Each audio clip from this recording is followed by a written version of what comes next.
थोड़ी देर के बाद में उस दुभाषी को लेकर हरमन याकोबी इंस्टीट्यूट आए, बैठे। घंटे भर की मुलाकात में आचार्य भगवंत के साथ बैठे बैठे हरमन याकोबी के तन मन भावनाओं और जीवन पर ऐसी असर हुई कि उनका मन परिवर्तित हो गया। उन्होंने नक्की किया कि मेरे लिए 4 दिन काफी नहीं है, मैं वापस जर्मनी जाता हूं, वीजा एक्सटेंड करवाता हूं, फिर भारत आता हूं और जैनिज्म की डीपली स्टडी करता हूं। हम तो इधर उधर के प्रपंच की बातें पढ़ते हैं, पंचायती की बातें पढ़ते हैं, कचरा पढ़ते हैं, निंदा आलोचनाएं पढ़ते हैं।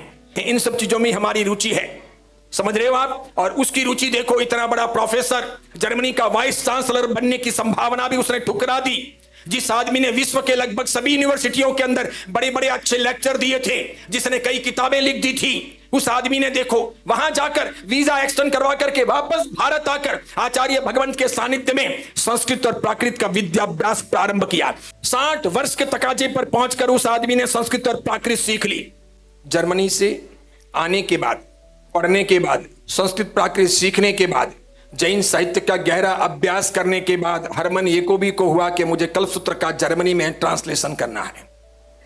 भारत के बाहर की भाषा में, विदेश की भाषा में पहली बार कल्पसूत्र अगर ट्रांसलेट हुआ, भाषांतरित हुआ, तो वो जर्मन भाषा में हुआ, हरमन याकोबी की बदौलत हुआ। फिर मेरा सवाल खड़ा है, आज तक आपने भगवान महावीर स्वामी के कौन से साहित्य का प्रसार प्रचार किया है? क्या छपाया है? कितने पेज की पुस्तिका? कन्नड़ में, तमिल में, तेलुगु में, मलयालम में, मराठी में, उर्दू में?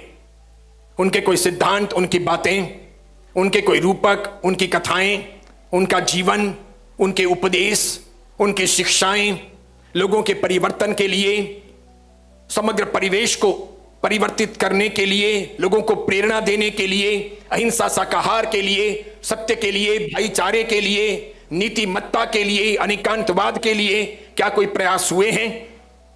नहीं। जर्मनी का कल्पसूत्र ब्रिटेन के अंदर बहुत बड़े समारोह में विमोचित हो रहा था।